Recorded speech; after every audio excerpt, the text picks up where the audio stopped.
Hello dear students, this is Dr. Amita Telang, Assistant Professor Computer Science, Gurukul Mahila Mahavidyalaya Raipur.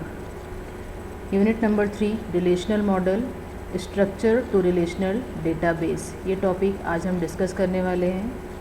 इस topic में हम देखने वाले हैं, सबसे पहले हम देखेंगे what is RDBMS, why relational database, then DBMS versus RDBMS, advantage of RDBMS and disadvantages of RDBMS। तो RDBMS पढ़ने से पहले सबसे पहले हमें ये पता होना चाहिए कि RDBMS का फुल फॉर्म क्या होता है। इसका फुल फॉर्म है रिलेशनल डेटाबेस मैनेजमेंट सिस्टम। तो रिलेशनल डेटाबेस मैनेजमेंट सिस्टम एक डेटाबेस मैनेजमेंट सिस्टम होता है जो कि रिलेशनल मॉडल पर बेस्ड है। और रिलेशनल मॉडल क्या है, इसके पहले की क्लासेस में हम इस बात पर डिस्कस कर चुके हैं। फिर भी एक रिव्यू के तौर पर मैं आपको बता देती हूँ कि रिलेशनल मॉडल वो मॉडल होता है जिसमें डेटाबेस जो होता है वो टेबल के फॉर्मेट में स्टोर किया जाता है। टेबल जिसमें रोज़ और कॉलम्स होते हैं, और जो भी डेटा वहाँ पर स्टोर होता है उसके बीच रिलेशनशिप होगा, उसकी कुछ प्रॉपर्टीज़ होंगी जो उस टेबल में हम शो कर सकते हैं। उस टेबल के फॉर्म्स को बदले बिना हम डेटा को एक्सेस कर सकते हैं, ये इसकी बहुत अच्छी प्रॉपर्टी है। और टेबल में किसी भी डेटा को मैनेज करना और मेंटेन करना, ये दोनों बहुत ही इजी होता है।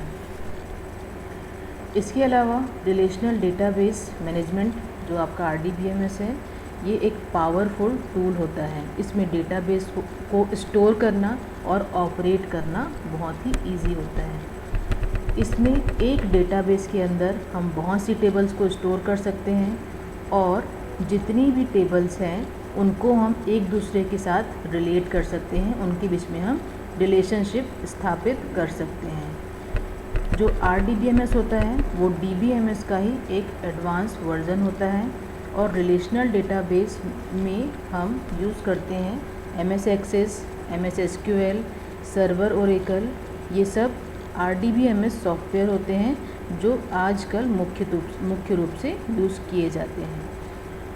अब हमें RDBMS की ज़रूरत क्यों पड़ी? सबसे पहली बात, इसके कुछ कारण कि हम RDBMS को क्यों यूज़ करें। सबसे पहला और इम्पॉर्टेंट कि ये डेटा को टेबल के रूप में उपलब्ध कराता है। इसमें डेटा रो और कॉलम के रूप में स्टोर रहते हैं। रो जो होते हैं उसको हम प्राइमरी की के द्वारा आइडेंटिफाई कर सकते हैं, यूनिकली आइडेंटिफाई कर सकते हैं।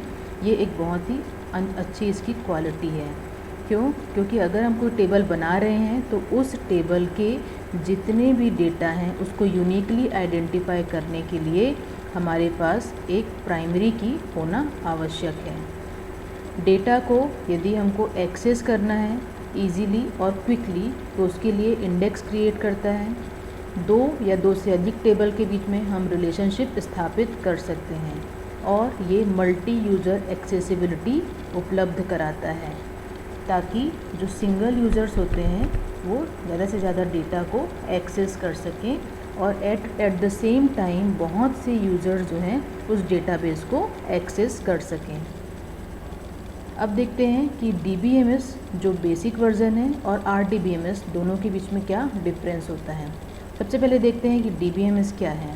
DBMS फाइल के रूप में डेटा को स्टोर करता है। DBMS डेटा को नेविगेशनल या हायरार्किकल फॉर्म में स्टोर करता है। DBMS में सिंगल यूज़र सपोर्ट होते हैं, और DBMS में कम हार्डवेयर और सॉफ्टवेयर की रिक्वायरमेंट होती है। Means low configuration hardware software में ये वर्क कर सकता है। DBMS में इंटीग्रिटी कंस्ट्रेंट्स नहीं होते हैं। इंटीग्रिटी कंस्ट्रेंट जो होते हैं वो सिक्योरिटी पर्पस से यूज़ किए जाते हैं। तो इस प्रकार से आप ये कह सकते हैं कि DBMS जो है वो सिक्योरिटी प्रोवाइड नहीं करेगा आपके डेटा को। DBMS में नॉर्मलाइजेशन सपोर्ट नहीं होता है, डिस्ट्रीब्यूटेड डेटाबेस सपोर्ट नहीं करता है, और इसमें कम मात्रा में डेटा, मतलब यदि हमको लार्ज अमाउंट डेटा स्टोर करना है तो DBMS बिल्कुल भी उसके लिए सूटेबल नहीं है। DBMS क्लाइंट सर्वर आर्किटेक्चर को सपोर्ट नहीं करता है, इसमें सिक्योरिटी प्रोवाइड नहीं की गई है, और इसमें डेटा के बीच कोई भी रिलेशनशिप नहीं होते हैं। इसके विपरीत अब थोड़ा सा हम RDBMS की प्रॉपर्टीज़ देख लेते हैं। RDBMS में डेटा टेबल्स के रूप में स्टोर रहता है। इसके अलावा RDBMS एक टेबुलर स्ट्रक्चर, ऑब्वियसली टेबल के रूप में यूज़ हो रहा है, डेटा टेबल के रूप में स्टोर हो रहा है, तो उसमें रोज़ होंगे और कॉलम्स होंगे। मल्टीपल यूज़र्स को सपोर्ट करता है। इसमें हायर हार्डवेयर और सॉफ्टवेयर की ज़रूरत होती है। आजकल हम जितने भी डेटाबेस यूज़ कर रहे हैं बड़े बड़े ऑर्गेनाइजेशंस में या बड़ी बड़ी कंपनीज़ में, बड़े बड़े इंटरप्राइजेस में, जहाँ पर भी डेटाबेस या डेटा यूज़ हो रहा है वहाँ RDBMS ही यूज़ किया जाता है, बिकॉज़ ऑफ कि ये सिक्योरिटी प्रोवाइड करता है, हाई लेवल सिक्योरिटी इसमें प्रोवाइड किया जाता है। ये इंटीग्रिटी कंस्ट्रेंट को भी सपोर्ट करता है। इंटीग्रिटी कंस्ट्रेंट को सपोर्ट करने से क्या होता है कि जो DBMS है वो हाई लेवल सिक्योरिटी यहाँ पर प्रोवाइड कर रहे हैं। अगर इंटीग्रिटी कंस्ट्रेंट यहाँ पर प्रोवाइड नहीं किए जाएंगे तो हो सकता है कि आपका डेटाबेस का जो डेटा है उसको दूसरे यूज़र, जो अनऑथोराइज्ड यूज़र हैं, वो उसको एक्सेस कर सकें। RDBMS को नॉर्मलाइज किया जा सकता है। RDBMS डिस्ट्रीब्यूटेड डेटाबेस को सपोर्ट करता है। और यदि आपको huge amount of data store करना है तो उसके लिए RDBMS सबसे अच्छा टूल होता है। अब यदि हम बात करते हैं सिक्योरिटी लेवल्स की, तो यहाँ पर सिक्योरिटी के बहुत से लेवल्स प्रोवाइड किए जाते हैं। अलग अलग लेवल पर सिक्योरिटी यहाँ पर प्रोवाइड की जाती है RDBMS में। और जो भी डेटा है उसको एक दूसरे के साथ में रिलेट किया जा सकता है। जितनी भी टेबल्स है उसको एक दूसरे के साथ में हम रिलेशनशिप स्थापित कर सकते हैं। चलिए अब आगे बढ़ते हैं। अब देखते हैं एडवांटेजेस ऑफ RDBMS। RDBMS का एडवांटेज, सबसे इम्पॉर्टेंट एडवांटेज है कि ये ह्यूज डेटाबेस को हैंडल करने में मदद करता है। इसमें डेटा को एडिट, डिलीट और मॉडिफाई करना बहुत ही ज़्यादा इजी होता है। RDBMS को SQL डेटाबेस के द्वारा भी मैनेज किया जा सकता है। और RDBMS में डेटा स्ट्रक्चर्स का यूज़ होता है। डेटा स्ट्रक्चर का यूज़ करने से फ़ायदा ये है कि हम जिस तरीके से चाहें अपने डेटाबेस में उस तरीके से मॉडिफिकेशंस कर सकते हैं, उस तरीके से डेटा को रिलेट कर सकते हैं, उस तरीके से हम डेटा को एक्सेस कर सकते हैं। जहाँ इसके इतने एडवांटेजेस हैं वहाँ कुछ डिसएडवांटेजेस भी हैं। चलिए उनकी तरफ भी थोड़ा ध्यान देते हैं कि यदि हमको RDBMS यूज़ करना है तो न सिर्फ हमको उसका एडवांटेज देखना होगा बल्कि हमें उसके डिसएडवांटेज भी पता होने चाहिए।